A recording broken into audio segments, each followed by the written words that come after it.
हम चाही न कौनो समान, परान मोरे घर ही रहो। हम चाही न कौनो समान, परान मोरे घर ही रहो।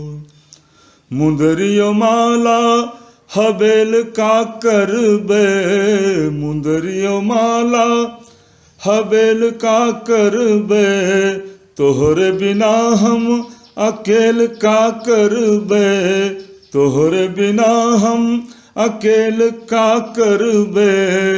नीक लागे न दुनिया जहान, परान मोरे घर ही रहो। हम चाही न कौनो समान, परान मोरे घर ही रहो।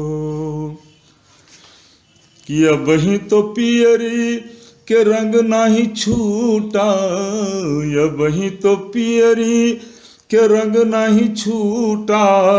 वैसे चटक सगरो बेल बूटा, वैसे चटक सगरो बेल बूटा।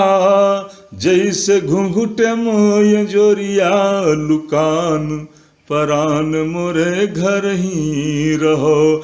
जैसे घुंघुटम अजोरिया लुकान, परान मोरे घर ही रहो।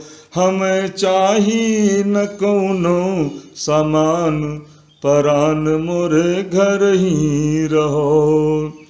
तो गजरा के फूल बन महको अंगनवा, गजरा के फूल बन, गजरा के फूल बन महको अंगनवा। तू का निहार, तू का निहार पिया खन के कंगनवा, तू का निहार पिया खन के कंगनवा। कि रहे दुनिया के सब दुख भुलान, परान मोरे घर ही रहो। रहे दुनिया के सब दुख भुलान, परान मोरे घर ही रहो। तो बगिया के हमरे बहार तू ही सैया, बगिया के हमरे, हाँ बगिया के हमरे बयार तू ही सैया। तपनी मजूड़ी बयार तू ही सैया, तपनी मजूड़ी बयार तू ही सैया। तो बिना तोहरे है फीक पकवान, परान मोरे घर ही रहो।